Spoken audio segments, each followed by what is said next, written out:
여기 유능한 미국인 특파원인 여성은 한국이 자신의 부모님을 죽였다면서 언젠가 자신의 힘으로 복수할 것이라고 소리쳤다고 합니다. 이 여성은 거의 끌려가다시피 한국으로 취재를 갔다가 충격적인 사실을 알게 되고 그 사실을 들은 순간 주저앉아 엉엉 울 수밖에 없었다고 합니다. 콧대가 높기로 유명했던 이 여성은 그 사실 때문에 미국에 복귀하지도 못하고 코가 납작하게 눌려 몇 달 동안이나 한국에 갇혀서 꼼짝할 수 없는 신세가 되어버렸다고 합니다. 도대체 그녀에게 무슨 일이 있었던 걸까요? 바로 사연 들어보겠습니다. 안녕하세요. 저는 레이첼 킴입니다. 뉴욕타임스의 특파원으로 전 세계의 분쟁 지역을 다니며 기사를 쓰고 있어요. 제 소개를 들으면 한국 사람들이 관심을 보이곤 해요. 주한미군 정보장교였던 아버지와 미군 병원 수석 간호사였던 어머니 사이에서 태어난 한국계 미국인이니까요. 그렇다고 한국을 좋아하냐고 물으면 전 단호하게 싫어한다고 답했습니다. 사실 제가 한국과 관련된 모든 것들을 혐오하고 부정했던 사람이거든요. IMF 외환위기 당시 반미 감정에 휩싸인 한 사업가의 난동으로 어머니를 잃은 후 저는 그곳의 모든 것을 거부했어요. 그때까지만 해도 누가 알았을까요? 제가 25년 만에 다시 한국을 찾아가게 될 줄을. 그것도 북한 군인들의 이야기를 쫓아서요. 도대체 무슨 일이 있었길래? 하고 궁금해하시는 분들이 많아요. 한국이 제 인생의 전환점이 되었다는 말을 하면 다들 의아해하시죠. 이쯤 되면 제가 어떻게 증오를 넘어 화해에 이르게 되었는지 궁금하실 것 같네요. 그럼 제 이야기를 들려드릴게요. 사람들은 제가 완벽한 미국식 가정에서 자랐을 거라고 생각하지만 실상은 좀 달랐어요. 저는 두 문화가 공존하는 특별한 환경에서 자랐죠. 앞에서도 말했다시피 우리 가족의 이야기는 용산 미군기지에서 시작됐어요. 아버지는 주한미군 정보장교였고 어머니는 기지 병원의 간호사였죠. 두 사람의 만남은 꽤 로맨틱했다고 해요. 응급실 당직이던 어머니가 훈련 중 다친 아버지를 치료해주면서 사랑이 시작됐다고 하네요. 그렇게 저는 1987년 서울에서 태어났습니다. 아버지는 제게 헬이라는 한국 이름도 지어주셨지만 결국 레이첼로 불리게 됐죠. 어머니는 미군 기지 밖으로 나가는 걸 좋아하셨어요. 주말이면 우리는 자주 이태원이나 남산, 덕수궁을 산책했죠. 어머니는 한국어를 배우려고 무척 노력하셨고 한국 음식도 즐기셨어요. 특히 떡볶이를 좋아하셔서 길거리 포장마차에서 자주 사드시기도 했습니다. 기지 안에서의 삶은 마치 작은 미국 같았어요. 미군 자녀들을 위한 학교에 다녔고 친구들도 대부분 저처럼 군인 가족이었습니다. 하지만 우리 집은 조금 달랐어요. 아버지가 한국 계셨기 때문에 설날이나 추석에는 한국식 명절도 보냈거든요. 할머니께서 보내주신 한복을 입고 세배도 했죠. 하지만 그런 행복도 잠시 완벽해 보였던 그 시절은 IMF 외환위기와 함께 무너졌습니다. 1997년 12월이었어요. 10살이었던 저는 병원에서 일하는 어머니를 기다리고 있었어요. 그날은 크리스마스 트리를 함께 장식하기로 한 날이었죠. 아버지는 DMZ 근처에서 긴급 작전 회의 중이었고요. 그날의 기억은 지금도 생생해요. 병원 로비의 조용함을 깨고 갑자기 들이닥친 한 남자가 부모님께 달려왔습니다. 그때 그는 미국 놈들 때문에 나라가 망했다 는 고함을 치면서 칼을 휘둘렀어요. 그러다 순간 비극이 펼쳐졌습니다. 어머니가 환자들을 보호하다가 순간 칼에 찔리셨거든요. 그 순간 하얀 간호복이 순식간에 붉게 물들어갔어요. 마지막으로 들은 어머니의 목소리는 레이첼, 사랑해 였습니다. 그때 마주했던 그 비극은 여전히 잊히지가 않았습니다. 그렇게 아버지와 저는 보스턴으로 떠났어요. 아버지는 펜타곤으로 발령받았고 저는 필립스 아카데미 앤도버에 입학했죠. 한동안 저는 한국과 관련된 모든 것을 거부했어요. 한국어도 잊으려 했고 한국 음식도 먹지 않았죠. 하버드에서 저널리즘을 공부하면서도 아시아 관련 수업은 철저히 피했습니다. 그런 제 행동은 뉴욕타임스의 특파원이 된 후에도 마찬가지였어요. 중동, 유럽 특파원은 했어도 아시아는 거절했죠. 편집장님은 제가 한국계라 아시아 담당이 어울릴 거라고 했지만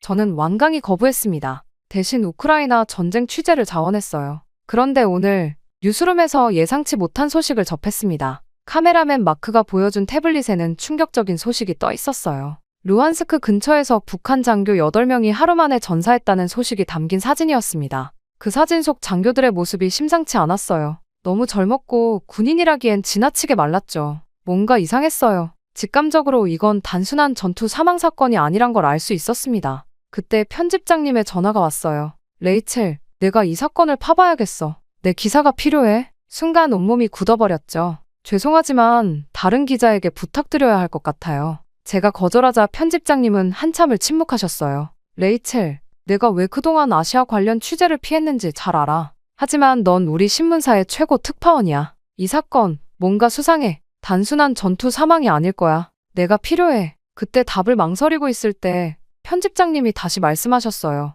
넌 두 개의 문화를 이해하는 특별한 시각을 가진 기자야. 그동안 그걸 너무 오래 무시해왔어. 한숨이 절로 나왔어요. 알겠어요, 편집장님. 하지만 제가 중간에 그만두고 싶어지더라도 이해해 주셔야 해요. 떨리는 목소리로 겨우 대답했죠. 걱정 마. 내가 할 수 있을 거야. 그때 전화를 끊고 자리에서 일어났어요. 책상 서랍을 열어 오래된 사진 한 장을 꺼냈습니다. 하얀 간호복을 입고 환하게 웃고 있는 엄마의 모습이에요. 가슴 한켠이 아려왔죠. 엄마, 저 정말 이걸 해야 하는 걸까요? 결국 저는 방탄조끼를 입고 카메라와 노트북을 가방에 넣었어요. 손이 자꾸 떨려왔습니다. 이건 단순한 취재가 아니에요. 제가 그토록 피하고 싶었던 과거와 정면으로 마주하는 일이 될 테니까요. 그때 마크가 걱정스러운 눈으로 저를 바라봤어요. 정말 괜찮아? 다른 기자를 보내달라고 할 수도 있어. 저는 고개를 저었어요. 아니야, 마크. 이제는 도망치지 말아야 할 것 같아. 그때 창밖에 겨울바람이 더욱 거세게 불어왔어요. 손에 쥔 비행기 티켓이 바르샤바까지의 거리만큼이나 무겁게 느껴졌습니다.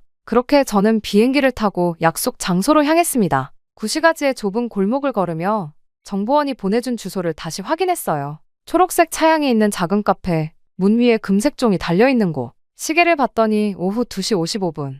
약속 시간에 늦을 것 같았습니다. 평소 같았으면 서둘렀겠지만 오늘은 발걸음이 자꾸 느려졌어요. 솔직히 말하면 겁이 났습니다. 이 만남이 제 인생을 완전히 뒤바꿔 놓을 것 같은 불길한 예감이 들었거든요. 안녕하세요, 감동저 장소입니다.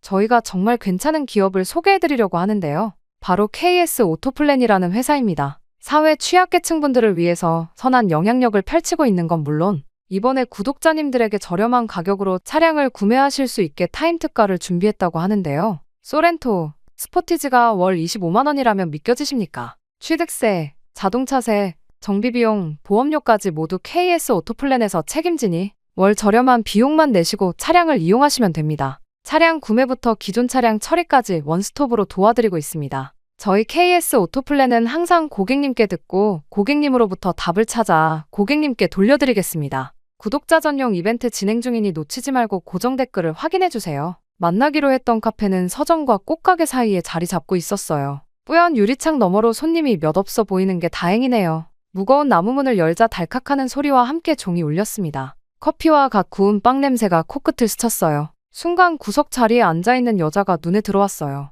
예상과는 많이 달랐죠. 제가 상상한 탈북자의 모습이 아니었거든요. 네이비색 코트에 연회색 캐시미어 스카프를 두른 그녀는 마치 파리의 어느 갤러리 큐레이터 같았어요. 하지만 그녀의 눈빛은 달랐습니다. 너무 많은 것을 본 사람들의 눈빛이었죠. 송씨신가요? 조심스럽게 다가가며 물었어요. 목소리가 떨리지 않게 하려고 애썼지만 심장은 마구 뛰고 있었죠. 그때 그녀가 고개를 들었습니다. 해나라고 불러주세요, 김씨. 아니, 레이첼이라고 부를까요? 그녀의 영어는 완벽했어요. 영국 억양이 살짝 묻어 있었죠. 그렇게 제가 자리에 앉자 해나는 바로 본론을 꺼냈어요. 제가 왜 당신을 만나자고 했는지 궁금하시죠? 그녀의 목소리는 차분했지만 손끝은 미세하게 떨리고 있었어요. 저도 모르게 제 손도 테이블 아래에서 꽉 쥐어졌습니다. 이상하게도 마음이 불안했거든요. 북한 장교들의 죽음에 대해 뭔가 아시는 게 있다고 들었습니다. 최대한 전문가다운 태도를 유지하려 했지만 제 목소리에서는 긴장감이 묻어났어요. 그때 해나는 쓴웃음을 지었어요. 장교들이라. 그들은 진짜 장교가 아니었어요. 그녀가 잠시 주위를 둘러본 후 목소리를 낮췄죠. 그들은 희생양이었어요. 죽으라고 보내진 젊은이들이었죠. 해나의 말에 순간 등골이 서늘해졌어요. 이제는 베테랑 기자라고 할 수 있을 정도의 연차였지만 취재 중에 이런 느낌은 처음이었습니다. 평소에 제가 아니었어요. 왜 이렇게 감정적으로 되는 걸까? 손바닥에 식은땀이 배어나왔어요. 그때 해나는 천천히 자신의 이야기를 들려주기 시작했습니다. 그녀는 평양 외무성 고위 간부의 딸이었어요. 특권층 중에 특권층이었죠. 평양 외국어대학에서 영어를 전공했고 우수한 성적으로 영국 유학까지 다녀왔다고 했습니다. 저는 완벽한 북한 엘리트였어요. 당의 지도 아래 있는 한 우리나라가 세계에서 가장 위대한 나라라고 진심으로 믿었죠. 순간 해나의 눈빛이 흐려졌어요. 하지만 유학 생활은 제 세계관을 완전히 바꿔놓았어요. 진실을 알게 되니 더 이상 예전으로 돌아갈 수 없었죠. 그녀는 노트북을 열어 한 장의 사진을 보여줬어요.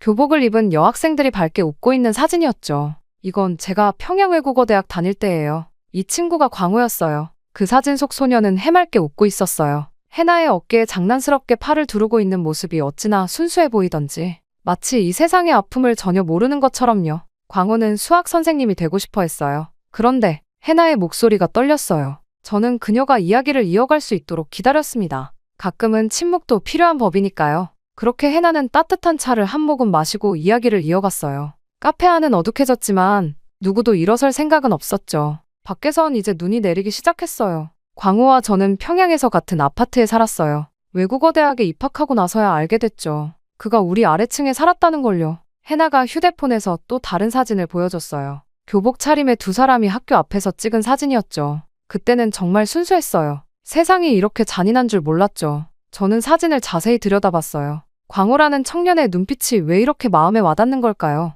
마치 제가 어렸을 때 평화로웠던 그 시절처럼 그의 눈빛에도 순수함이 가득했어요. 광호는 특별했어요. 해나의 목소리가 부드러워졌어요. 다른 학생들이 당과 수령님 이야기를 할 때도 그는 늘 수학 공식과 교육 이야기를 했죠. 수학은 정치와 상관없다고 했어요. 2 더하기 2는 어디서나 사라고요. 그의 여동생 정화는 15살이었어요. 춤추는 걸 좋아하는 아이였죠. 해나의 목소리가 떨렸어요. 어느 날 누군가가 그 아이를 신고했어요. BTS 노래에 맞춰 춤췄다고요. 자기 방에서 혼자서. 순간 제 가슴이 철렁 내려앉았어요. 이런 사소한 일로 사람의 인생이 완전히 망가질 수 있다는 게 머리로는 알고 있었지만 실제 이야기를 듣자니 너무나 비현실적이었어요. 그날 밤에 보이부가 들이닥쳤대요. 광호는 생활비 때문에 공장 야간 근무 중이었고 부모님과 정화는 그대로 수용소로 끌려갔어요. 해나가 떨리는 손으로 머리카락을 넘겼어요. 다음 날 아침 퇴근해서 집에 왔을 때 문이 봉인되어 있었대요. 저는 노트북을 꺼내려다 멈췄어요. 이건 그냥 취재가 아니었으니까요. 한 인간의 너무나도 아픈 이야기였죠. 선택권이 없었어요. 수용소에 따라 들어가든지 아니면. 해나가 깊은 한숨을 내쉬었어요. 그때 마침 군부에서 특별 모집이 있었거든요. 해외 파병 지원자를 뽑는다고. 가족의 명예를 회복할 수 있는 기회라고 했죠. 저는 목이 메어왔어요. 그래서 광호가 3일 만에 소위가 됐어요. 훈련도 경험도 없이 그냥 제복을 입히고 계급장을 달아줬을 뿐이에요. 해나의 눈에 눈물이 고였어요. 그렇게 광호는 파병을 가서 죽었어요. 그때 말을 잇지 못하는 해나를 보며 저도 모르게 손을 내밀어 그녀의 손을 잡았어요. 차가웠어요. 마치 바르샤바의 겨울처럼. 아세요? 광호가 마지막으로 한 말이 뭔지. 해나가 흐느끼며 말했어요. 정화가 좋아하던 BTS 노래 제목이었대요. Life goes on. 인생은 계속된다고. 그때 창밖에 눈은 계속 내리고 있었어요. 우리는 한동안 아무 말도 하지 않았죠. 때로는 침묵이 모든 말보다 더 많은 것을 말해주니까요. 저는 문득 깨달았어요. 우리가 추적하는 건 단순한 전쟁 피해자의 이야기가 아니었어요. 이건 인간의 존엄성과 자유에 관한, 그리고 우리가 당연하다고 여기는 것들이 얼마나 소중한지에 대한 이야기였죠.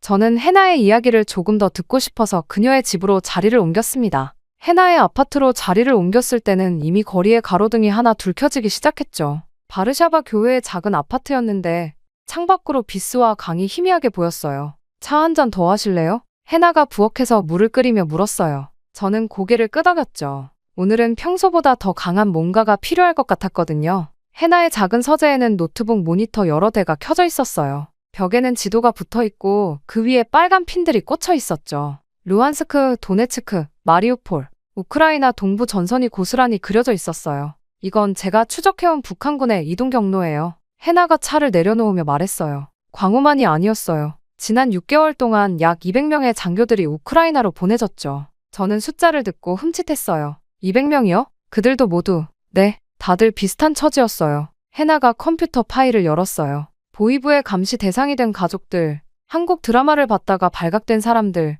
중국 친척과 연락했다가 걸린 사람들, 심지어 김정은 위원장의 머리 스타일을 따라하지 않았다는 이유로 끌려간 미용사의 아들도 있었죠. 그녀는 한 폴더를 열었어요. 그 안에는 수십 장의 사진이 있었는데 모두 젊은 북한 남성들이었어요. 20살 안팎으로 보이는 그들의 눈빛이 어찌나 공허하던지. 이건 제가 찍은 장교 양성소 사진이에요. 해나가 다른 사진들을 보여줬어요. 3일 과정이에요. 첫째 날은 제복 착용법과 격리 방법, 둘째 날은 기본적인 총기 다루기, 마지막 날은 선전 사진 촬영. 그게 전부예요. 저는 믿기지 않았어요. 전투 훈련은요? 없어요. 해나가 단호하게 말했어요. 그들은 전투를 위해 보내진 게 아니에요. 죽으라고 보내진 거죠. 창밖에서 들려오는 비스와 강의 물소리가 갑자기 무겁게 느껴졌어요. 해나는 계속해서 파일들을 보여줬어요. 북한 내부 문서, 비밀 지령, 그리고 사망 보고서들. 이걸 보세요. 해나가 한 문서를 가리켰어요. 이들의 배치는 늘 최전선이에요. 가장 위험한 지역으로만 보내져요. 생존율이 10%도 안 되는 곳들이죠. 그럼 북한은 이걸 어떻게 설명하나요? 순간 해나의 눈빛이 차가워졌어요. 영웅적 전사라고 선전하죠. 당과 조국을 위해 장렬히 산화했다고. 가족들은 작은 보상금을 받고 새로운 아파트도 받아요. 하지만 그건 모두 침묵을 사는 거예요. 저는 창가로 걸어가 잠시 생각에 잠겼어요. 제가 어린 시절 일은 어머니가 떠올랐죠. 적어도 저는 진실을 알고 있었어요. 하지만 이 젊은이들의 가족은? 그들은 평생 거짓된 위로를 믿으며 살아가야 하는 걸까요? 이건 전쟁 범죄예요. 제가 천천히 말했어요. 맞아요. 해나가 고개를 끄덕였어요. 하지만 더 큰 문제가 있어요. 다음 주에 새로운 그룹이 도착할 예정이거든요. 이번에는 40명이에요. 저는 깊은 한숨을 내쉬었어요. 이제 선택해야 할 때였죠. 단순히 기사를 쓸 것인가, 아니면 이 비극을 멈추기 위해 무언가를 할 것인가. 도와주세요, 레이첼. 해나가 간절히 말했어요. 우리가 이 이야기를 세상에 알려야 해요. 그래야 더 이상의 광호는 없을 테니까요. 밤은 깊어갔지만 우리의 이야기는 이제 시작이었어요. 그리고 저는 알았죠. 이제 더 이상 도망칠 수 없다는 거려. 어머니가 그러셨듯이 저도 이제 진실을 위해 싸워야 할 때가 온 거예요. 그리고 무슨 일이 있어도 이 이야기를 세상에 알려야겠다고 생각했어요. 그래서 일단 한국에 가기로 했습니다. 북한의 이 실상을 가장 먼저 알아야 할 곳은 한국이라고 생각했거든요. 그렇게 비행기를 타고 도착한 인천공항은 충격적이었어요. 25년 전 제가 떠났던 김포공항의 기억은 좁고 복잡했는데 눈앞에 펼쳐진 거대한 유리 벽면과 첨단 시설들이 마치 미래도시에 온 것 같았죠. 비행기에서 내려 터미널로 향하는 길부터 달랐습니다. 자동으로 움직이는 무인 지하철을 타고 가는데 창밖으로 보이는 건물들이 마치 SF 영화의 한 장면 같았거든요. 또 입국장에 들어서자 시선을 사로잡는 건 천장까지 뻗은 거대한 미디어월이었어요. 한국의 사계절이 디지털 아트로 구현되어 흐르고 있었죠. 그 옆으로는 한복을 입은 사람들이 춤추는 홀로그램이 떠 있었고요.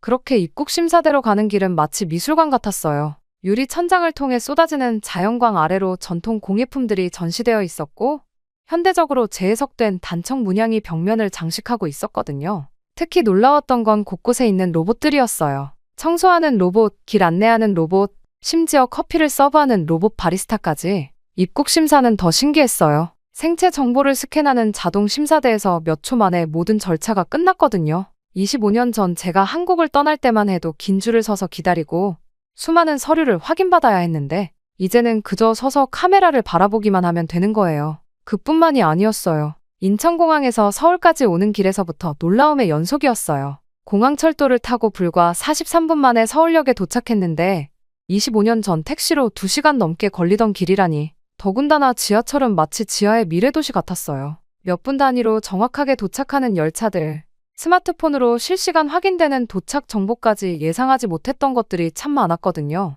또 서울역에서 내려다본 도시 전경은 또 다른 충격이었어요. 삼성과 현대, 롯데 같은 기업들의 초고층 빌딩들이 하늘을 찌를 듯 솟아있었고 그 사이로 첨단 디자인의 오피스 건물들이 줄지어 서 있었죠. 마치 뉴욕이나 상하이를 보는 듯한 착각마저 들 정도였어요. 특히 용산 일대의 변화는 더욱 놀라웠어요. 예전에 낡은 미군기지가 있던 자리에 아시아 최대 규모의 복합단지가 들어서고 있다니. 잠시 서서 주변을 둘러보는데 25년 전의 기억과 지금의 모습을 도저히 겹쳐볼 수가 없을 만큼 달라져 있었어요. 그때 핸드폰이 울렸어요. 해나였죠. 뉴스룸에서 새로운 정보가 들어왔어요. 다음 주 목요일 40명의 새로운 그룹이 도착해요. 알겠어요. 지금 자료들 확인 중이에요. 서둘러 호텔로 돌아와 노트북을 켰어요. 해나가 보내준 연락처 목록을 확인했고 먼저 북한군 장교 출신인 남성을 만나게 되었어요. 저는 그 남자를 이태원 카페에서 만나기로 했죠. 김 과장이라고 자신을 소개한 그 남자는 60대 초반으로 보였죠. 그는 북한군에서 장교였던 인물로 평생을 나라 지키는 일에 일조했다고 했습니다. 그러나 아들이 북한군으로 파병되었고 제대로 된 훈련 없이 우크라이나 전투에 나섰다가 죽었다고 울먹이면서 말했죠. 그 충격에 북한이라는 나라가 정말 싫어져 몇 달 전 탈북을 했다고 말씀하셨습니다. 그렇게 한참을 울면서 이야기하시다가 제게 미국인이 어쩌다 이런 취재를 하게 되었냐고 물어보시더라고요. 제 이야기를 듣고 싶다고 하셨어요. 저는 그렇게 한국인이 어머니를 죽인 사건부터 한국의 편견을 버리기 위해 이 취재를 하게 된 이야기까지 말하게 되었죠. 어머니 사건 이야기를 잠자코 듣던 김 과장은 제게 뜻밖의 말씀을 하셨어요. 기자님의 어머니 사건? 그건 단순 폭행이 아니었어요. 순간 김 과장의 말에 저는 숨을 멈췄어요. 북한군 출신이 왜 25년 전 어머니의 사건에 대해 알고 있는 걸까요? 그의 다음 말을 기다리는 동안 카페의 공기마저 무거워지는 것 같았어요. 그가 오래된 파일 하나를 꺼냈어요. 박성민이라고 중견 무역회사 사장이었어요. IMF 직전에 중국 측 투자자들과 큰 거래를 했죠. 그런데 알고 보니 그게 사기였어요. 진짜 미국 투자자인 줄 알았는데 순간 머리가 어지러웠어요. 잠깐만요. 그럼 제 아버지가... 네, 당신 아버지는 그 투자권의 자문역이었어요. 미군 정보장교의 신분으로요. 박성민 씨는 그걸 믿고 전 재산을 투자했다가 그날 밤 해나와 급하게 화상통화를 했어요. 찾았어요. 해나가 오래된 신문 스크랩을 보여줬어요. 97년 12월 기사예요. 중국 지하 조직과 연계된 투자 사기단이 한국의 중소기업들을 노렸다는. 순간 눈앞이 흐려졌어요. 그동안 제가 믿어왔던 모든 것이 거짓이었던 거예요. 어머니는 미국인이어서가 아니라 단지 그 자리에 있었기 때문에. 그리고 그 사업가도 또 다른 피해자였던 거죠. 이런 식이에요, 레이첼. 해나의 목소리가 떨렸어요. 누군가는 항상 더 큰 힘에 의해 희생되는 거예요. 북한에서도 여기서도. 결국 진짜 가해자는 따로 있는 거죠. 통화를 끊고 창밖을 바라봤어요. 오랜 시간이 흐르고 나서야 알게 된 진실은 제게 너무나 큰 충격을 주었습니다. 너무 머리가 아파 카페 밖으로 나갔어요. 눈앞에 펼쳐진 서울의 밤거리는 20년 전과 달리 더욱 화려해져 있었죠. 하지만 그 불빛 아래 가려진 어둠은 여전할 거예요. 마치 북한에서 온 그 젊은이들처럼, 마치 그날의 박성민 씨처럼. 어느 날 밤 해나가 긴급히 연락해왔어요. 첫 번째 투항자가 있어요. 22살 청년이에요. 이름이 박성민이래요. 순간 가슴이 철렁했어요. 성이 박성민이라고요? 네, 알아봤더니 97년 그 박성민 씨의 조카더군요. 아버지가 수용소에 끌려간 후 이번에 강제징용된 거예요. 전화를 끊고 한참을 울었어요. 어머니의 사진을 꺼내보며 생각했죠. 증오는 또 다른 증오를 낳고 상처는 또 다른 상처를 만들어내요. 그동안 제가 품었던 한국에 대한 분노가 결국 또 다른 누군가의 희생으로 이어졌다는 게 가슴 아팠어요. 저는 또다시 해나에게 다시 전화했어요. 뭐라도 하고 싶어졌거든요.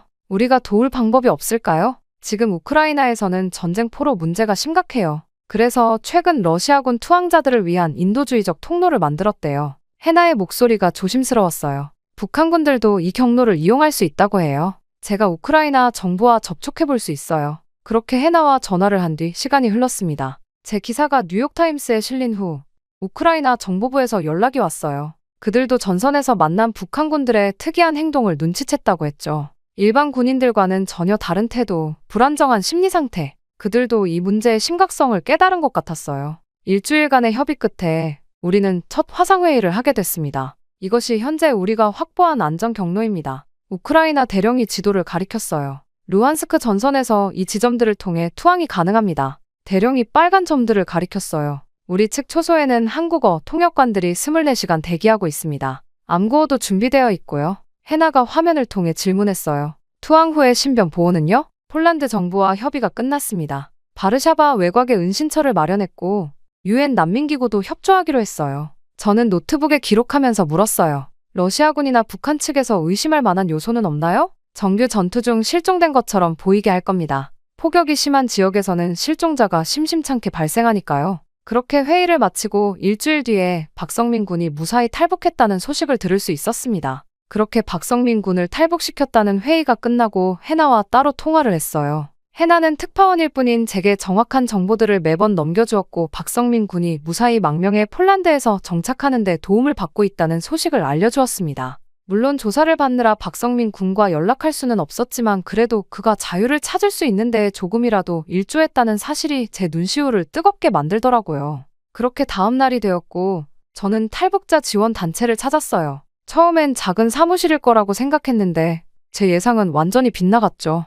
현대적인 건물 안에는 체계적인 시스템이 갖춰져 있었어요. 의료 지원실, 심리 상담실, 교육실, 탈북민들의 정착을 돕기 위한 모든 것이 준비되어 있었습니다. 이게 정말 한국인가요? 속으로 중얼거렸어요. 25년 전 제가 알던 한국은 IMF로 휘청이던 나라였는데 이제는 이렇게 체계적으로 탈북민들을 돕고 있다니. 그때 탈북자 지원 단체 대표인 최 선생님은 자부심을 가지고 설명해 주셨어요. 우리는 세계에서 유일하게 탈북민 정착 지원에 대한 특별법을 가진 나라예요. 정부 차원의 지원은 물론이고 민간단체들의 협력 시스템도 잘 갖춰져 있죠. 제 놀란 표정을 보시더니 덧붙이셨어요. 놀라우시죠? 하나원에서의 초기 적응 교육부터 정착 도우미 지원, 직업 교육까지 모든 게 법적으로 보장되어 있어요. 우리는 이미 수많은 탈북민들의 새로운 삶을 도왔답니다. 그제야 이해가 됐어요. 왜 해나가 박성민 군의 구출 작전을 위해 한국의 도움을 받고 싶어 했는지. 단순히 도움을 주는 게 아니라 새로운 삶을 시작할 수 있는 전체적인 시스템이 있었고 질이 다른 경험치가 있는 나라가 바로 한국이었어요. 그래서 더 절실해요. 제가 말했어요. 이 젊은이들을 돕는 게 우리가 그들을 안전하게 데려오기만 하면 한국의 시스템이 그들의 새로운 삶을 도와줄 수 있잖아요. 최 선생님은 컴퓨터 화면을 보여주셨어요. 그동안 한국 정부가 도운 탈북민들의 통계 자료였죠. 지금까지 3만 4천여 명의 탈북민들이 한국에서 새 삶을 시작했어요. 정부는 이들 모두에게 기본적인 정착금과 주거 지원을 해줬고 국적 취득도 도왔죠. 화면을 넘기시며 구체적인 사례들을 보여주셨어요. 대학에 입학한 탈북 청년들, 창업에 성공한 사례들, 전문직으로 일하는 분들까지. 놀랍죠? 최 선생님이 웃으셨어요. 우리나라는 탈북민들을 같은 민족으로 보고 있어요. 그래서 난민이 아닌 동포로 받아들이는 거죠. 세계 어느 나라에서도 찾아보기 힘든 시스템이에요. 가슴이 뭉클해졌어요. 제가 그동안 얼마나 편협한 시각으로 한국을 바라봤는지 깨달았거든요. IMF 시기에 한순간만을 보고 모든 것을 부정했던 제 모습이 부끄러워졌어요. 박성민 군의 경우도 최 선생님이 말씀하셨어요. 폴란드로 데려오는 것까지는 우리가 돕겠지만 그 후의 삶은 한국에서 더 안정적일 거예요. 여기서는 법적 지위도 확실하고 교육과 취업 기회도 더 많으니까요.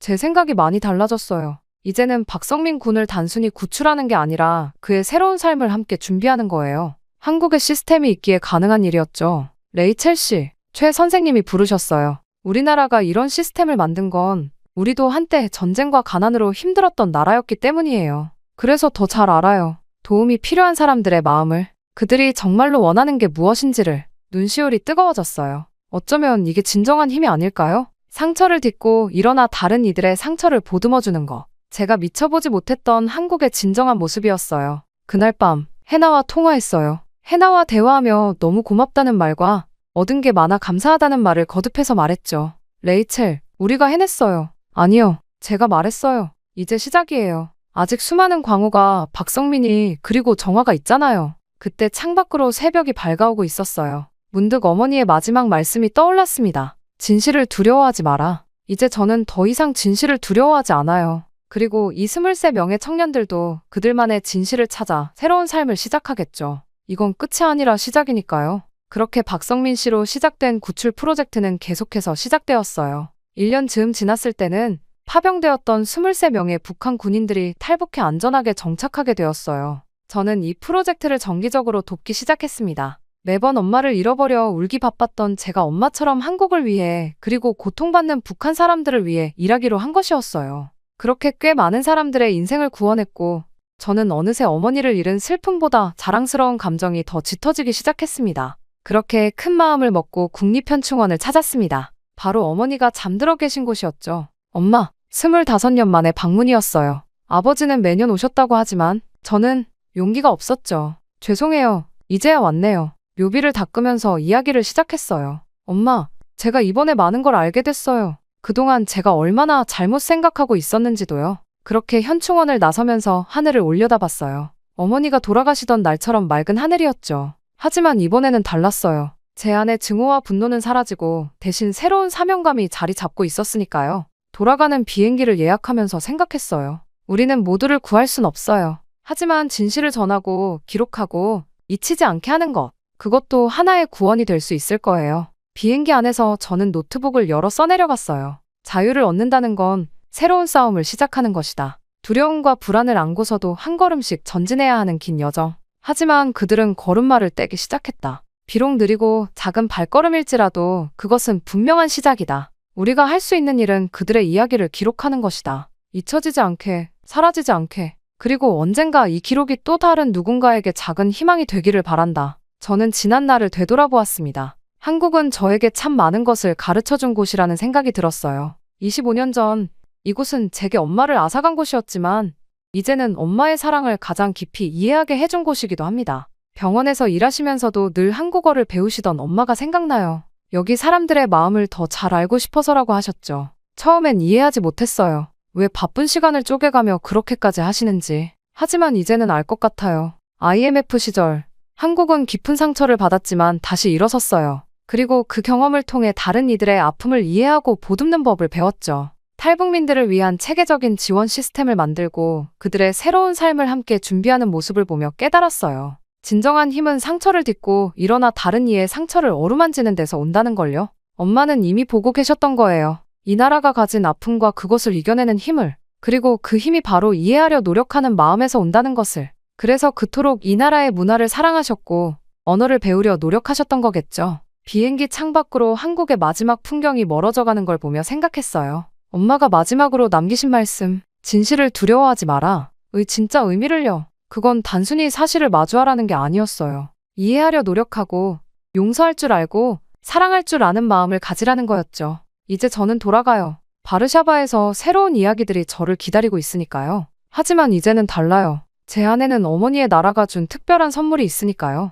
이해하고 공감하는 법을, 그리고 용서하고 사랑하는 법을 알게 해준 한국이라는 나라에 너무나 감사하다는 생각을 하게 되었습니다. 제 이야기는 여기까지입니다. 때로는 우리가 가장 두려워하는 곳에서 가장 값진 깨달음을 얻게 되어 너무 기쁩니다. 끝까지 들어주신 모든 분들께 감사드려요. 행복하세요. 한국의 기술력이 미국 수준이라고요? 그걸 누가 믿습니까? 주한미군이 있는 이유가 뭐겠어요? 한국은 아직 약해 빠졌다고요. 여기 트럼프 재선 이후 미국의 한 회의실에서 사람들이 분노의 찬 목소리로 소리를 치고 있습니다. 심지어는 회의실을 나가려고 하는 사람의 모습도 보이는데요. 그때 한 남성이 마이크를 잡고 침착하게 이야기를 시작하자 모두가 한국을 인정하기 시작합니다. 과연 이 남자는 무슨 말을 한 걸까요? 안녕하세요. 저는 미국의 국방정보국에서 군사분석가로 5년 넘게 일해오고 있는 마이클 앤더슨이라고 합니다. 매우 냉철하기로 소문이 난 저지만 이러한 저를 한 번씩 뒤흔드는 것이 하나 있습니다. 네, 바로 한국이에요. 힘도 없으면서 자꾸만 위쪽으로 올라오고 싶어 하는 것 같아 보이는 그 한국이요.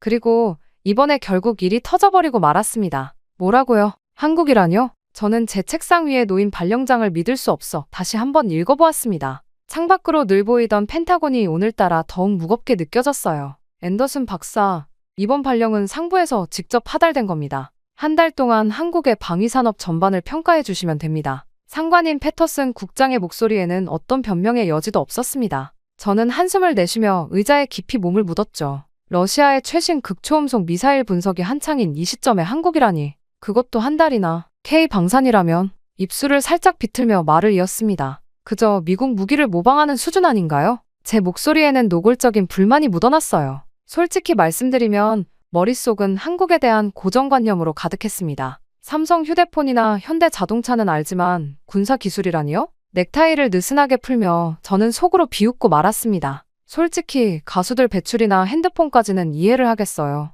그런데 방산이요? 한국 방산을 뭐하러 평가를 하나요? 이미 답은 나와 있잖아요. 분명히 평가는 최악일 거라고요. 아직도 주한미군이 주둔해 있는 것만 봐도 말 다 했죠. 그들은 스스로를 지킬 능력이 없어요. 그런데 뭐하러 어차피 저희가 지켜주고 있는 나라 평가를 따로 하러 가야 한다는 겁니까? 진짜 짜증이 나더라고요. 앤더슨 박사, 당신의 러시아 프로젝트는 톰슨에게 인계하게 될 겁니다. 이번 한국 평가는 매우 중요한 임무예요. 패터슨 국장의 말에도 제 표정은 여전히 어두웠어요. 창가로 다가가 발끝에 닿는 늦가을 햇살을 느끼며 멀리 보이는 포토맥 강을 바라보았죠. 러시아나 중국도 아닌 한국이라니. 하버드 박사 출신인 제 체면이 구겨지는 것만 같았습니다. 국장님, 혹시 제가 뭔가 실수라도 했나요? 아니면 제 분석에 문제가 있었던 건가요? 패터슨 국장은 고개를 저으며 답했습니다. 전혀 그렇지 않아요. 오히려 당신의 뛰어난 분석력 때문에 이번 임무를 맡기는 겁니다. 자리로 돌아와 노트북을 열었어요. 화면에는 한국의 방위산업에 대한 기존 보고서들이 줄지어 나타났죠. K전차, K9 자주포. 스크롤을 내리며 확인한 자료들은 하나같이 미국이나 유럽의 기술을 기반으로 한 것처럼 보였습니다. 이런 걸 보려고 한 달이나 필요할까요? 한국행 비행기 티켓을 예약하면서도 머릿속이 복잡했어요. 아시아에 대한 제 뿌리 깊은 편견, 이 불필요해 보이는 임무에 대한 불만, 그리고 무엇보다 제 커리어에 미칠 영향이 걱정됐죠.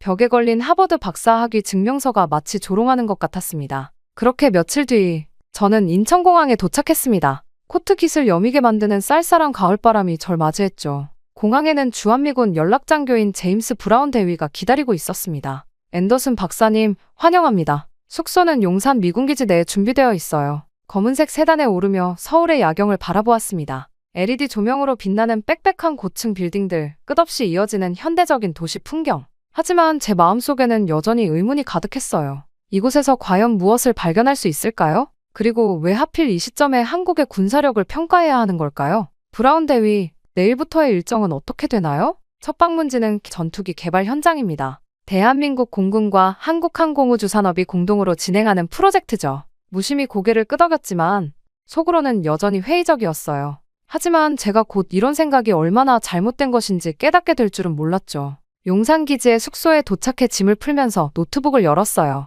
책상 위에 놓인 따뜻한 커피에서 김이 모락모락 피어올랐죠. 내일부터 시작될 한 달간의 임무를 위해 마지막으로 자료를 검토하려는 찰나 워싱턴에서 온 이메일 하나가 제 시선을 붙잡았습니다. 긴급 한국 방산 수출 실적 급증, 상세 분석 요망. 이메일의 내용은 간단했지만 첨부된 자료들은 제 고정관념을 조금씩 흔들기 시작했어요. 지난 5년간 한국의 방산 수출액이 폭발적으로 증가했다는 통계, 그리고 여러 국가들의 한국산 무기 도입 결정 소식들.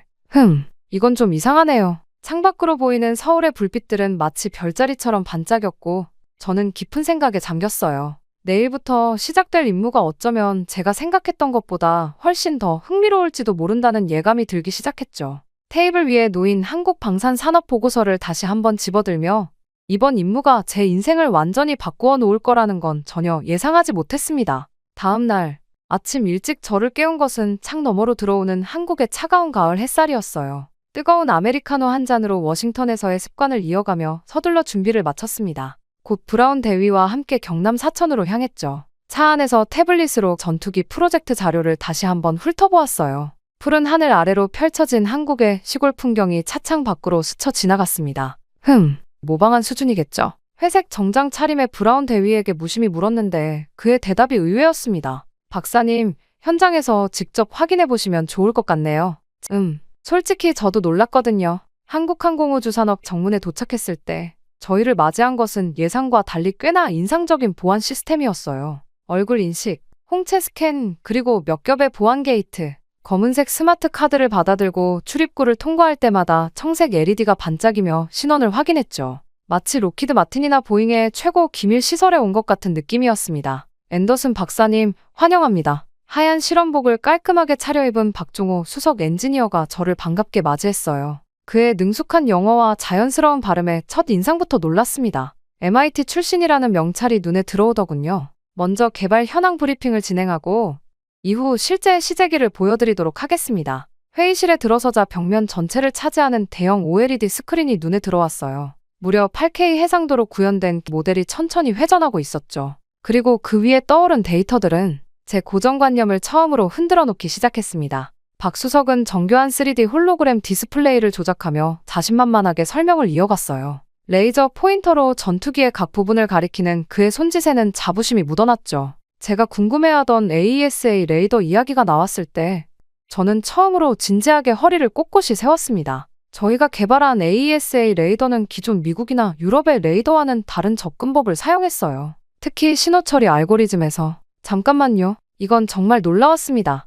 홀로그램 상에 표시된 레이더 구조도를 보며 제 안경을 다시 고쳐 썼어요. 제가 알고 있던 레이더 기술과는 완전히 다른 접근법이었거든요. 더구나 그들이 보여준 테스트 결과는 믿기 어려울 정도였죠. 스크린 위로 흐르는 빨간색 그래프 선이 기존 레이더의 성능을 가볍게 뛰어넘고 있었습니다. 이 데이터가 정확한가요? 메모장을 꾹꾹 누르며 의심스러운 눈빛으로 물었더니 박 수석은 빙그레 웃으며 태블릿을 조작했습니다. 실제 시연을 준비했습니다. 직접 확인해 보시죠. 탁 트인 경납고로 이동하는 동안 제 마음은 복잡했어요. 구두 소리가 콘크리트 바닥에 울리는 가운데 지금까지 본 자료들이 머릿속을 휘젓고 다녔죠. 그리고 무거운 철제 경납고 문이 천천히 열리는 순간 제 눈앞에 나타난 광경은 평생 잊지 못할 것 같습니다. 이게 정말 한국이 독자 개발한 건가요? 마치 맹수처럼 날렵하면서도 우아한 동체 라인?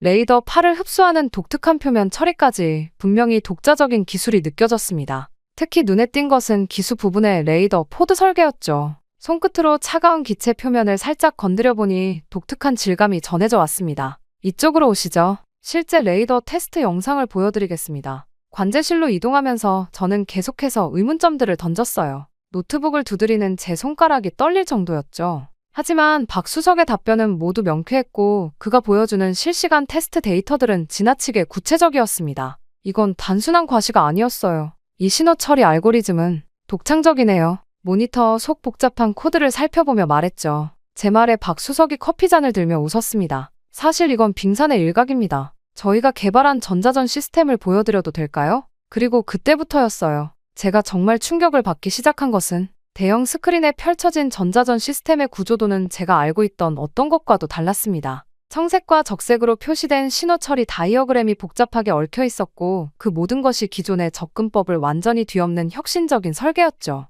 이런 접근은 생각도 못했네요. 어떻게 이런 발상을... 노트북을 내려놓으며 말을 잇지 못하고 있는 저를 박수석이 차분한 목소리로 설명을 이어갔습니다. 저희는 처음부터 다르게 생각했어요. 기존 시스템을 모방하는 대신 완전히 새로운 관점에서 접근했죠. 예를 들어 이 전자전 시스템의 경우 삼성전자의 반도체 기술과 LG의 신호 처리 기술을 군사적으로 응용했습니다. 까만 커피를 한 모금 마시며 그의 설명을 듣는 동안 저는 점점 더 깊은 생각에 빠져들었어요. 책상 위에 놓인 제 분석 보고서 초안이 이제는 쓸모없어 보였습니다. 이건 단순한 기술 모방이 아니었어요. 그들은 정말로 독자적인 길을 걸어왔던 겁니다. 대형 스크린에 펼쳐진 테스트 비행 영상을 보는 동안 저는 손이 아플 정도로 계속해서 메모를 해야 했어요. 너무나 많은 새로운 정보들, 예상치 못한 발견들이 쏟아져 나왔거든요. 특히 인상적이었던 것은 그들의 문제 해결 방식이었습니다. 이 문제는 저희도 처음에는 막막했습니다. 하지만 조선 산업의 용접 기술과 자동차 산업의 정밀 가공 기술을 응용하면서 해결책을 찾았죠. 박수석의 이 말에서 한국의 진짜 강점이 무엇인지 깨달았어요. 공기 중의 감도는 금속 가공 냄새와 기계 소리 사이에서 그들은 단순히 군사 기술만을 개발한 것이 아니었습니다. 민간 기술과 군사 기술의 경계를 자유롭게 넘나들며 창의적인 해결책을 찾아내고 있었죠. 해가 저물어갈 무렵 예정에 없던 곳으로 안내를 받았습니다. 더블 도어를 지나 깊숙이 들어간 연구실은 마치 영화에서나 볼 법한 모습이었어요. 이곳은 저희의 차세대 프로젝트 연구실입니다. 보안상 자세한 설명은 어렵지만 푸른빛 모니터들 사이로 보이는 도면들과 수식들 그리고 반짝이는 시제품들, 그곳에서 본 것들은 제 상상을 또 한 번 뛰어넘었어요. 그들은 이미 다음 단계를 준비하고 있었고 그 수준은 솔직히 말씀드리면 조금 두려울 정도였습니다. 서울로 돌아오는 차 안에서 저는 평소와 달리 아무 말도 할 수 없었어요. 창밖으로 스쳐 지나가는 저녁 노을도 브라운 대위의 질문도 귀에 들어오지 않았죠. 숙소에 도착해서 노트북을 켜고 오늘의 리포트를 작성하려 했지만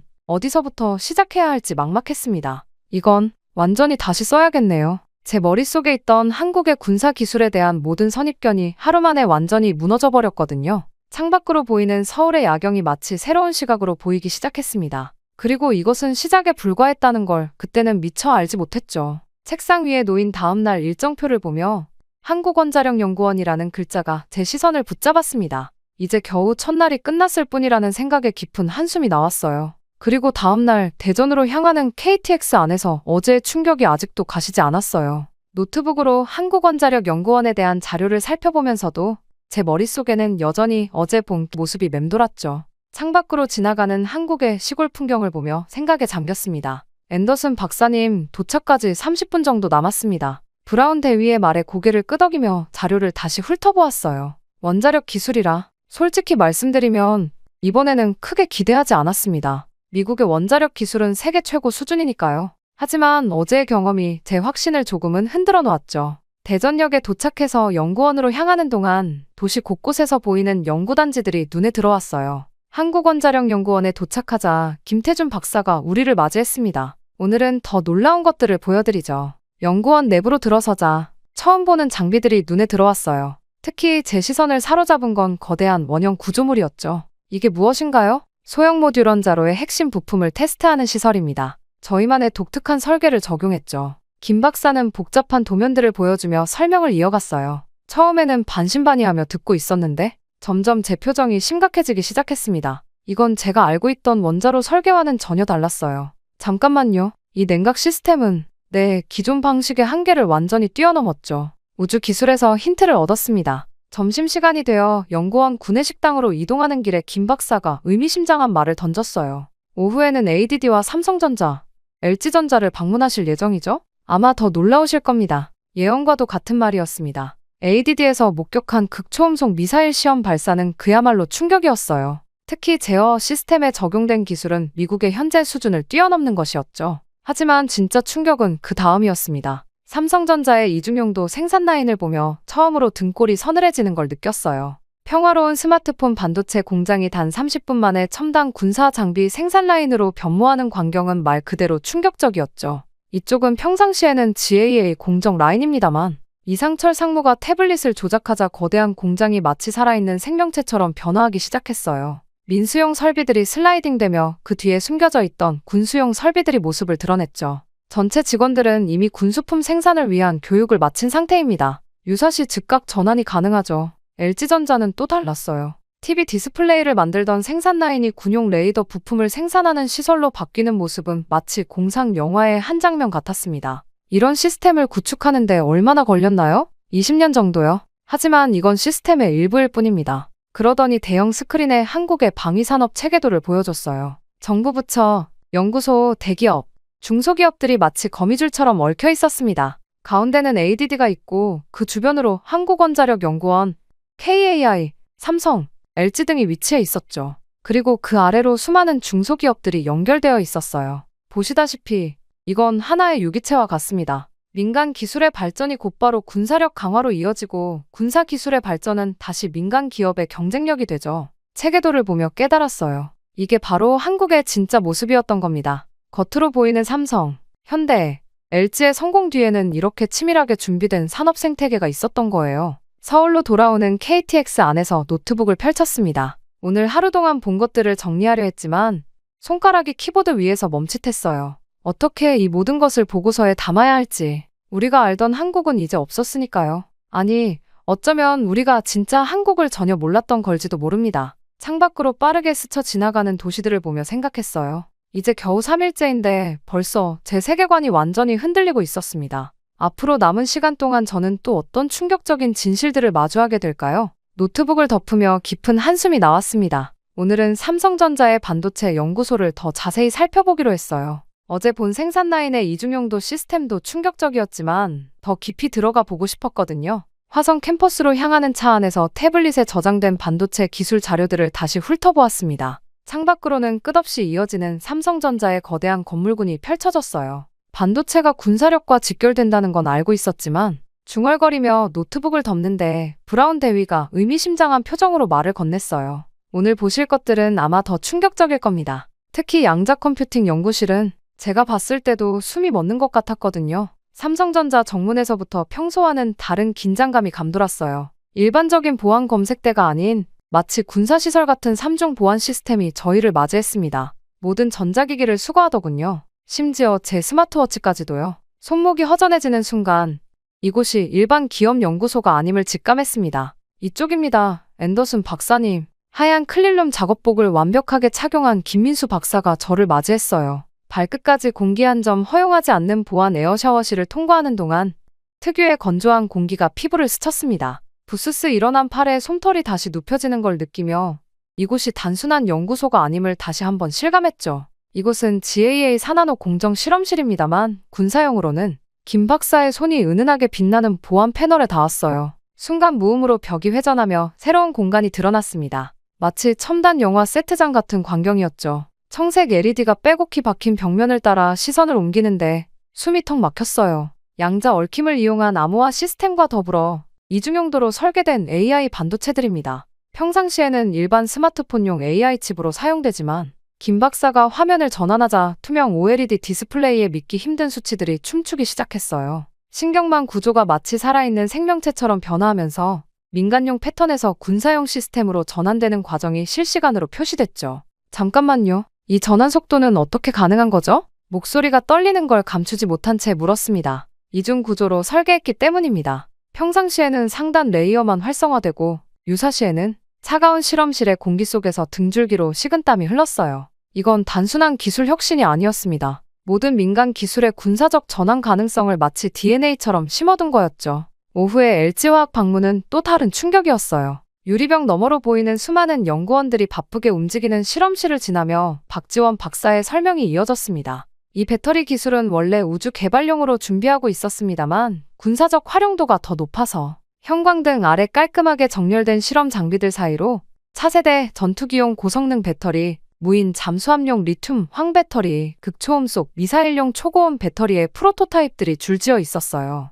각각의 배터리 셀에서 은은하게 비치는 푸른빛이 마치 미래의 군사력을 암시하는 듯했습니다. 이 기술들은 이미 실전 배치가 가능한 수준인가요? 네, 언제든 전환할 수 있습니다. 사실 민수용 제품에도 일부 적용되고 있죠. 물론 성능을 제한해서요. 해가 저물어갈 무렵 마지막으로 방문한 SK하이닉스의 특수 메모리 연구소는 그야말로 미래를 보는 듯했어요. 까만 대리석 바닥에 반사되는 LED 조명 아래로 차세대 신경망 반도체와 양자 암호화 시스템의 실체가 드러났습니다. 이런 준비를 해오는데 얼마나 걸렸죠? 30년 정도 됐습니다. 88 올림픽 이후부터 체계적으로 준비해왔죠. 밤이 깊어가는 숙소에서 노트북을 펼쳤어요. 책상 위 커피에서 피어오르는 김처럼 오늘 하루 동안 본 것들이 머릿속에서 모락모락 피어올랐습니다. 떨리는 손가락으로 키보드를 두드리면서도 이 모든 것을 어떻게 보고서에 담아야 할지 막막했어요. 창밖으로 보이는 서울의 불빛들이 마치 반도체 회로도처럼 반짝였습니다. 한국의 반도체, 배터리, 디스플레이, 이 모든 민간 기술들은 거대한 빙산의 일각이었던 거예요. 수면 아래에는 완벽하게 준비된 군사 전환 시스템이 숨겨져 있었죠. 보고서 작성에 몰두하고 있을 때였어요. 갑자기 밖에서 들려오는 술렁임의 고개를 들었는데 로비의 대형 TV에서 속보가 흘러나오고 있었습니다. 푸른 화면 속에서 흘러나오는 미국 대선 결과, 도널드 트럼프의 당선이 확실시된다는 뉴스였어요. 화면을 바라보며 깊은 생각에 잠겼습니다. 주한미군 철수 가능성. 얼마 전까지만 해도 이것은 한국에게 최악의 시나리오였을 텐데 지금의 제 생각은 완전히 달랐어요. 오히려 한국은 이 순간을 위해 수십 년을 준비해온 게 아닐까 하는 생각이 들었습니다. 책상 위 노트북 화면에는 아직 절반도 작성하지 못한 보고서가 깜빡이고 있었어요. 그런데 이상하게도 더 이상 조급한 마음이 들지 않았습니다. 이제는 한국이 보여줄 다음 단계가 더 궁금해졌으니까요. 까만 밤하늘을 배경으로 반짝이는 서울의 야경을 바라보며 내일은 또 어떤 놀라운 것들을 보게 될지 생각했습니다. 테이블 위에는 아직도 식지 않은 커피 한 잔과 함께 한국의 숨겨진 저력을 담은 수많은 메모들이 어지럽게 흩어져 있었어요. 새벽 4시, 호텔 전화벨 소리에 잠에서 깼어요. 수화기 너머로 들려온 패터슨 국장의 목소리는 평소와 달리 긴박했습니다. 앤더슨 박사, 즉시 귀국하십시오. 오늘 아침 첫 비행기로요. 한밤중에 긴급 귀국 명령. 하지만 이상하게도 예상치 못한 일은 아니었어요. 트럼프의 당선 소식 이후 이런 상황이 올 것이라고 어렴풋이 짐작하고 있었거든요. 한 달 예정이었는데 당장 가야 하나요? 네. 대통령 당선인이 주한미군 철수 가능성을 언급했습니다. 당신의 분석이 긴급하게 필요해요. 서둘러 짐을 챙기는 동안에도 머릿속은 복잡했어요. 지난 며칠간 본 것들이 마구 뒤섞여 있었죠. 인천공항으로 향하는 차 안에서 태블릿을 켰어요. 브라운 대위가 건넨 차가운 아메리카노를 마시며 지난 며칠간의 메모들을 다시 읽어보았습니다. 대위, 당신은 어떻게 생각하나요? 한국의 실제 군사력이. 솔직히 말씀드리면 저도 많이 놀랐습니다. 특히 그들의 이중용도 기술은. 브라운 대위의 말을 들으며 고개를 끄덕였어요. 새벽 5시에 서울은 이미 깨어나고 있었죠. 도로 위로 부지런히 움직이는 사람들, 24시간 돌아가는 공장들. 이제는 다르게 보였습니다. 이 모든 것이 전환 가능한 군사력이라는 걸 알게 된 후로는요. 비행기에 올라 노트북을 펼쳤어요. 14시간의 비행시간 동안 보고서를 완성해야 했습니다. 창밖으로 멀어지는 한국의 불빛을 바라보며 키보드를 두드리기 시작했죠. 한국의 군사력 평가 보고서. 작성자 마이클 앤더슨 박사. 소속 국방정보국 군사분석과. 일자 2016년 11월. 첫 문장부터 쉽지 않았어요. 어떻게 시작해야 할까? 고민하다가 과감히 써내려갔습니다. 경고, 한국을 과소평가하는 것은 치명적 실수가 될 것입니다. 이어서 원자력 기술, 극초음속 미사일, 그리고 가장 충격적이었던 이중용도 기술들을 상세히 기록했어요. 특히 강조한 것은 민간 기업들의 군수 전환 능력이었죠. 삼성전자와 LG전자의 생산 라인은 30분 이내에 완벽한 군수품 생산체제로 전환될 수 있습니다. 이는 우리가 알고 있는 어떤 산업동원 체계보다 빠르고 효율적입니다. 비행기가 알래스카 상공을 지날 무렵 워싱턴의 동료에게서 메일이 왔어요. 한국, 이제 끝났네. 주한미군 없이는 버티기 힘들걸? 읽으며 쓴웃음이 났습니다. 얼마나 모르고 있는 걸까? 답장 대신 보고서에 새로운 항목을 추가했어요. 한국의 자주국방 능력은 우리의 예상을 훨씬 뛰어넘습니다. 오히려 주한미군 철수는 그들에게 새로운 기회가 될 수 있습니다. 그들은 이미 충분히 준비되어 있습니다. 시애틀 상공에서 보고서의 마지막 부분을 작성했습니다. 손가락이 키보드 위에서 잠시 멈칫했어요. 결론, 우리는 한국을 너무 오랫동안 과소평가해왔습니다. 그들은 더 이상 우리의 보호가 필요한 약소국이 아닙니다. 오히려 우리가 경계해야 할 정도의 기술력과 산업력을 보유하고 있습니다. 특히 다음 사항에 주목해야 합니다. 워싱턴 덜레스 공항에 도착하자마자 국방부 차량이 저를 기다리고 있었어요. 차 안에서 패터슨 국장의 전화를 받았습니다. 1시간 후에 긴급 회의입니다. 참모총장들이 모두 모일 예정이에요. 노트북을 닫으며 깊은 숨을 내쉬었습니다. 제가 전하려는 메시지가 그들에게 제대로 전달될까요? 한국이 더 이상 작은 동맹국이 아니라는 것을, 오히려 우리가 그들의 진정한 힘을 몰랐다는 것을. 펜타곤으로 향하는 차 창밖으로 흐린 하늘이 보였어요. 이제 곧 폭풍이 몰아칠 것 같은 그런 하늘이었습니다. 마치 제가 전하려는 메시지처럼요. 가방 안에 보고서를 꽉 쥐며 생각했습니다. 그래, 이제 그들의 눈을 뜨게 해줄 시간이야. 회의실로 향하는 발걸음이 무거웠지만 발걸음만큼은 당당했어요. 이제 저는 알고 있었으니까요. 한국이라는 나라가 얼마나 대단한 저력을 숨기고 있는지를. 회의실 문 앞에 서서 마지막으로 보고서를 훑어보았습니다. 이 보고서가 앞으로 미국의 대한 정책을 완전히 뒤바꿔 놓게 될 거란 걸 그때는 미처 알지 못했죠. 펜타곤 1층 3층의 회의실 문을 열자 숨죽인 긴장감이 느껴졌어요. 평소엔 한두 명이 자리를 비우기 마련인 긴급회의였지만 오늘만큼은 모든 좌석이 가득 찼습니다. 합참의장을 비롯한 각군 참모총장들, 국방정보국 수뇌부, 심지어 NSC 관계자들까지 저를 바라보는 그들의 눈빛에서 의구심이 느껴졌죠. 앤더슨 박사님, 시작하시죠. 패터슨 국장의 말에 자리에서 일어났어요. 준비해온 프레젠테이션 자료를 띄우며 잠시 숨을 골랐습니다. 제가 지금부터 할 이야기가 이 회의실을 어떻게 뒤흔들지 알고 있었거든요. 결론부터 말씀드리겠습니다. 프롤로그도 없이 바로 본론으로 들어갔어요. 한국은 더 이상 우리의 보호가 필요 없는 나라입니다. 공군 참모총장이 자리에서 일어났어요. 앤더슨 박사, 그게 정말이라면 우리가 어떻게 몰랐을까요? 바로 그겁니다, 장군님. 제 목소리에 힘이 실렸습니다. 그들은 우리가 모르게 아주 오랫동안 준비해왔어요. 88올림픽 이후부터 시작된 계획이었다고 합니다. 다음 슬라이드를 넘겼어요. 한국의 산업지도가 나타났고 그 위에 빨간색 점들이 하나씩 밝혀지기 시작했습니다. 이 점들은 전환 가능한 시설들입니다. 삼성전자, LG전자, 현대중공업, 포스코. 겉으로는 민간 기업이지만 이면에는 완벽한 군수시설로 전환될 수 있는 시스템을 갖추고 있습니다.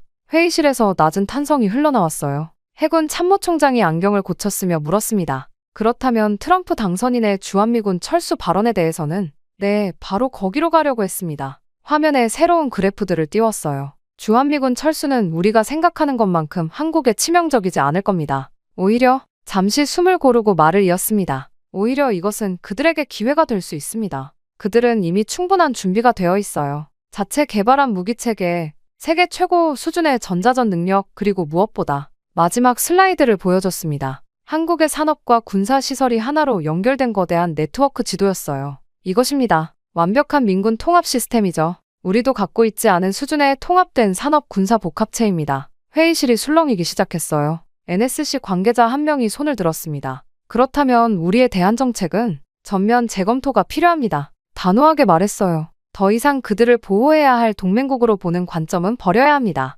이제는 동등한 파트너로, 어쩌면 경쟁자로 봐야 할지도 모릅니다. 3시간의 발표가 끝나갈 무렵 회의실의 분위기는 완전히 달라져 있었습니다. 처음에 의구심 어린 시선들은 깊은 고민에 잠긴 표정으로 바뀌어 있었어요. 합참의장이 마지막 질문을 던졌습니다. 앤더슨 박사, 당신의 최종 제언은 무엇입니까? 제 대답은 간단했어요. 한국을 다시 보아야 합니다. 우리가 그들을 너무 오랫동안 과소평가해왔어요. 이제는 우리의 시각을 바꿔야 할 때입니다. 그들은 더 이상 우리의 보호가 필요 없는, 오히려 우리가 경계해야 할 정도의 기술력과 산업력을 가진 나라가 되었으니까요. 회의가 끝나고 나서도 한참 동안 펜타곤의 회의실은 무거운 침묵에 휩싸여 있었어요. 군 수뇌부들은 자리에서 일어날 생각도 못한 채 각자의 자료를 다시 한번 검토하고 있었습니다. 마치 큰 충격을 받은 후 현실을 재확인하려는 듯한 모습이었죠. 저는 창가에 서서 이 광경을 지켜보고 있었어요. 평소 같았으면 회의가 끝나자마자 자리를 떴을 이들이 마치 시간이 멈춘 것처럼 그대로 앉아 있었습니다.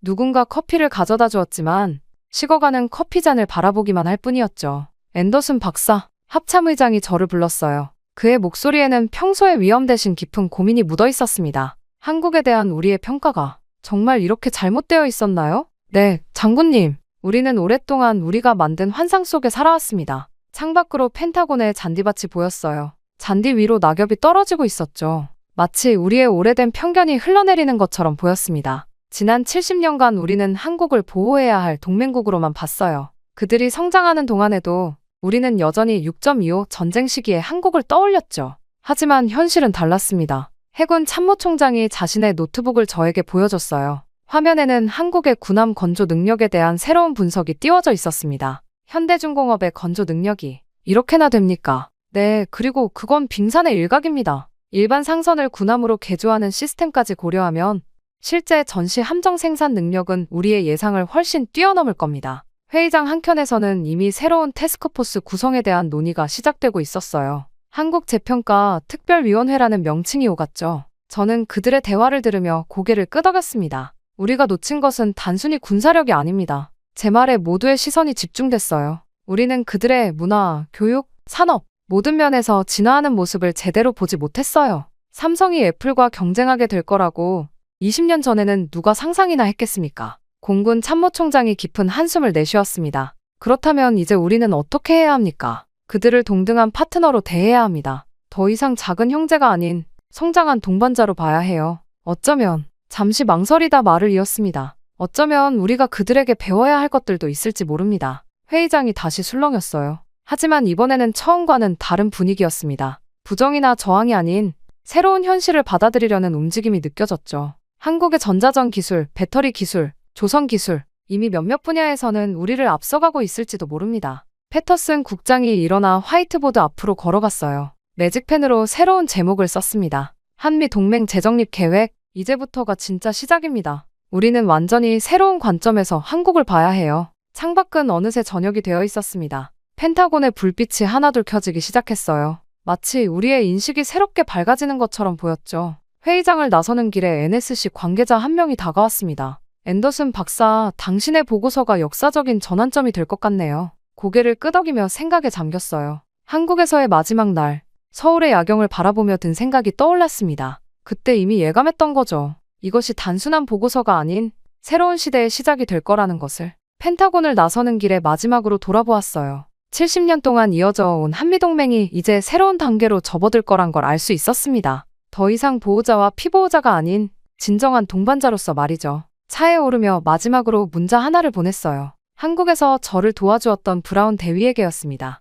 대위, 우리가 본 것은 새로운 역사의 시작이었던 것 같습니다. 워싱턴의 밤하늘을 올려다보며 생각했어요. 우리의 편견이 만든 착각, 그 착각에서 벗어나는데 너무 오랜 시간이 걸렸지만 이제야 우리는 진실을 보기 시작했습니다. 한국이라는 나라의 진정한 모습을, 그들의 숨겨진 저력을 말이에요. 이건 끝이 아닌 시작이었습니다. 새로운 시대에, 새로운 관계에, 그리고 새로운 이해의 시작이었죠. 차 안에서 마지막으로 노트북을 열어 한 줄을 더 적었습니다. 우리는 오랫동안 우리가 만든 환상 속에 살아왔다. 이제 그 환상에서 깨어날 시간이다. 라고 말이죠. 저는 다시 한국으로 떠나볼 생각입니다. 그들의 능력이 상상 이상이라는 것을 확인한 이상 저 또한 배울 것이 많다는 생각이 들었거든요. 예전에 저희 편견의 참모습을 생각하면 참으로 부끄러울 정도죠. 저에게 많은 가르침을 주어서 감사합니다. 한국 곧 찾아가겠습니다.